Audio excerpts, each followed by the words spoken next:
On this week's edition of the Marketing Chief Podcast, we're continuing our conversation with Joe Koufman, the founder and CEO of Setup, a company that connects brands with qualified marketing agencies. They call themselves marketing matchmakers, and today we'll discuss what makes a good match. And Joe shares a personal story about almost getting fired and how that turned into a career learning experience. Stay with us for this week's edition of the Marketing Chief Podcast.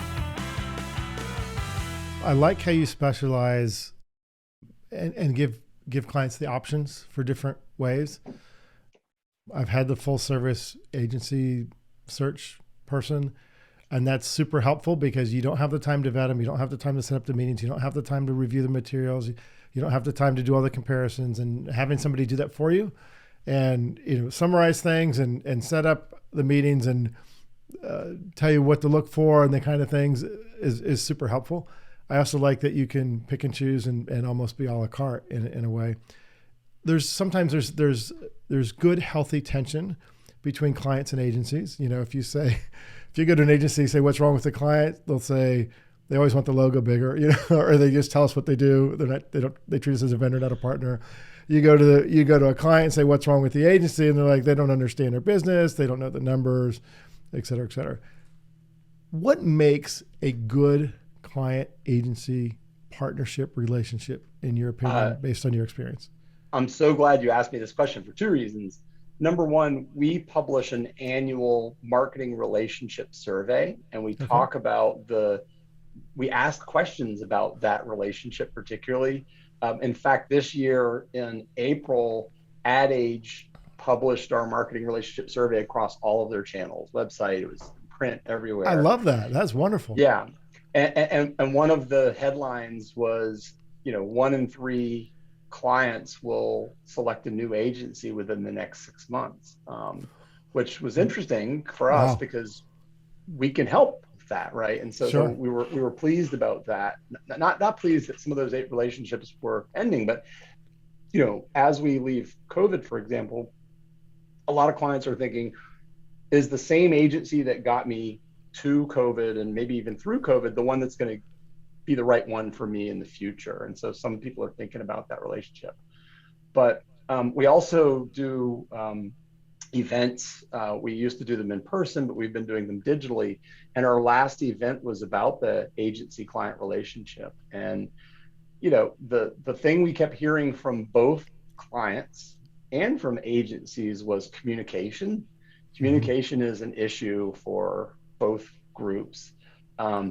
Clients wish that their agencies understood their internal dynamics better. When I say we can't do that thing, it may not be just me saying no. It may be that there's some larger issue within our internal organization that causes us to not be able to just try that outlandish idea that the agency came up with.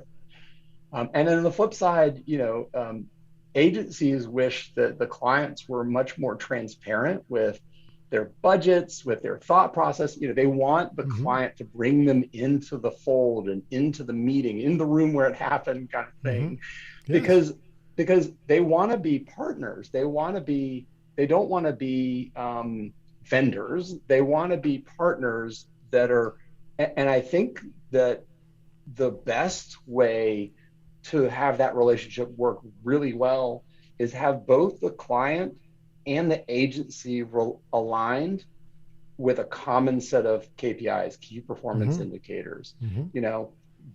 Are we working towards the same goal? When you're on a team, if you're on a basketball team or football team or baseball team, you all know what the score is. You all know how you as individual contributors could contribute to the score. You know that your roles are all different, right? I mean, the job of the point guard is not usually to dunk the ball. The job of the point guard is to distribute the ball to the centers and the forwards. And, you all contribute in some way. And so I think that in those situations where both the client and agency are working together on the same team against a common set of goals, they're much more successful. I agree. I think communication, transparency, and then really trust is, are hallmarks of that relationship. I've had good and bad agency relationships. I think everyone who's been in marketing can feel that. I think the ones that have been the best for me are when we had an agency who was very transparent with us, and we had a trust and a communication to the point where we invited them into our executive team annual retreat when there were no outside vendors. My agencies really are partners, not vendors, but we had no outside people there. And the CEO agreed, hey, yeah, they need to know our business. But they got that, they earned that trust because they were also looking at numbers on Monday morning. And they would proactively call us and say, oh, we saw that in this market, this happened, here's what we're thinking. Versus us having to go to them and say, have you looked? Oh, no, I haven't looked at the numbers. I haven't seen, right? And so they earned that trust because they were really married into the KPIs that you talked about, the things that were important to us. And that made monumental difference to how we then even structured our relationship with them. So the owner, the president of the agency could call me and say, hey, we're running up hours, and here's why. I think we can change this process. And I could say, you know what, in that specific instance, I can't change the process because the CEO is involved, but I'll compensate you for that. And other times when, it worked the other way, we did a relationship with them where they had skin in the game. So we put, I think it was 10% at that time or 15% into a bucket and said, if we don't hit our KPIs, then that's at risk for you. If we exceed our KPIs, then you can earn more. And they earned more, I think, every year. They never lost money. A couple of years they broke even, but they earned more. And then they had an incentive as well. And so that transparency and that trust was so critical. Well, you brought up a key point that I think needs to be emphasized here, which is I think that the communication and the transparency equals trust. So trust is built. Trust is not given immediately up front. Trust is earned due to that. You said, good communication and transparency to the point where now we've got relationship. And now that we've got relationship, there's trust that's built because I know you're going to be honest with me. I know you're going to communicate well. I know you're going to show me the inside, open the kimono, so to speak. That's right.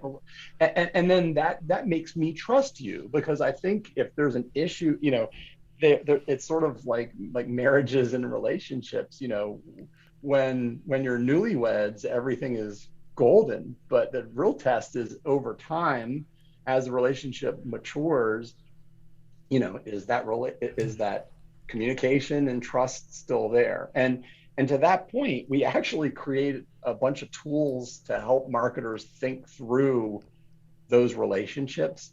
If you go to setup.us/resources, there are several guides there. And one guide is the complete guide to finding a marketing agency. And it's a workbook, like a PDF workbook that you could use. Nice.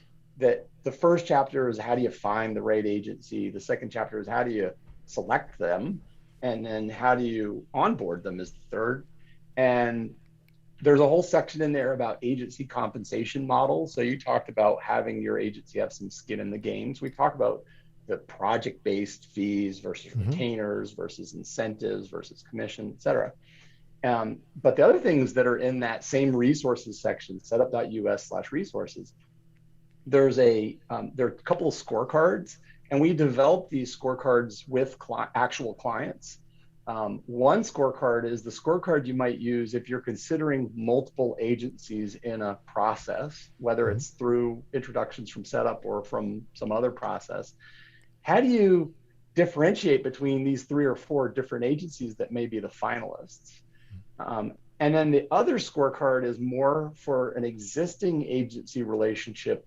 Maybe you would use the scorecard on a quarterly basis just to see if you're still feeling the love and make the decision if they're still the right agency for you in the future. And so we've developed some of these resources just because our purpose is to connect and empower marketers. And we feel that we want to empower them in lots of different ways. And sometimes that's just arming them with the right tools and information to make them more successful. What a great resource. I appreciate you sharing that. I think many of our listeners will go use that at setup.us/resources. You got it. Great tools. We're in marketing, and marketing has probably a bad reputation for turnover, especially at the CMO level. If you're listening and you're coming up through your career, you probably will at one time get fired, and that's okay. Like, we've all been through it. You have a particularly interesting story about a time when you had some very direct, honest feedback that kind of rocked you a little bit. But what I love about this story is how you responded to it and what you learned from it. Can you share a snapshot of that? Yeah, I'll do it as quickly as I can to get through it, because it's like ripping off a Band-Aid. You have to do it quickly, right? Yeah, right. So early in my agency life, I was responsible for marketing the agency and for business development, finding and bringing in new clients. And I had three peers who I worked with quite a bit. One was the head of client services, one was the head of strategy, and one was the head of research and innovation. And we were all the same level, and we were all, and I was leaning on them pretty heavily early in my days, because it was clear that I just, as I mentioned before, didn't really understand the services business that well. And that transition from product to service was tough, very difficult for anybody that's experiencing that. You know how difficult that transition can be. So I got called into a meeting with the three peers and my boss, who is the CEO.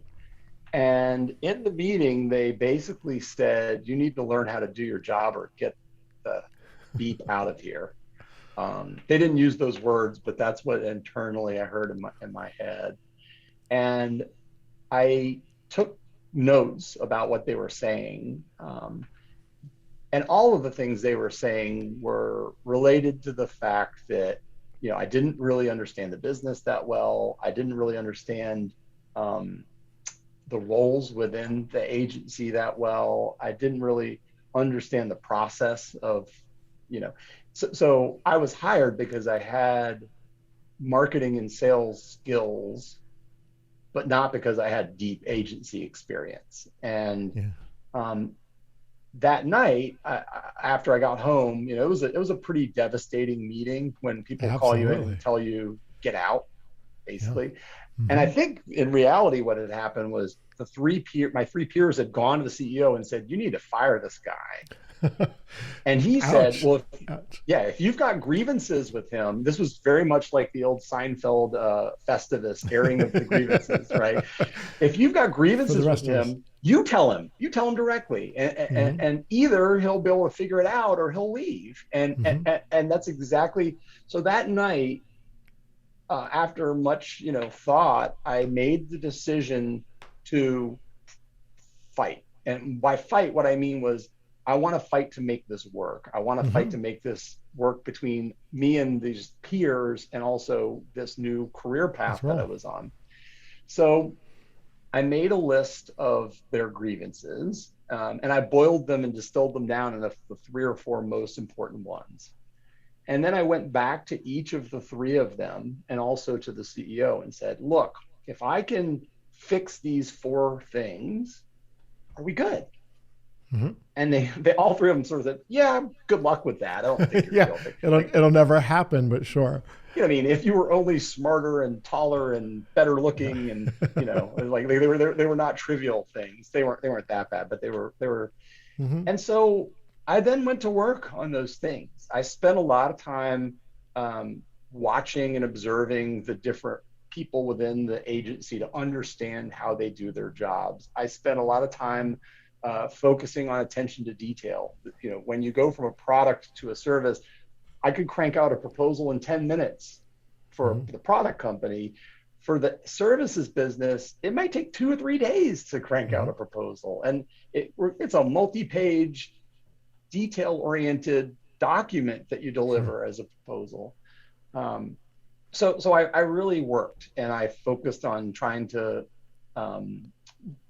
learn the things I needed to learn to become the kind of person that they wouldn't pull into a meeting and tell me to get out, but a kind of person that they wanted to come to the meeting because they knew I would add value and that I added value to the process. And the fortunate ending to this story is that I spent 5.5 more years at the agency. It's a great Those three story. became my three biggest advocates. I remain close friends with all three of them today, all four of them. And we became really successful together. But my options were to go get another job and do something else, or dig in and do the work to really learn the things that I needed to do to transform myself into the person that I needed to be successful there.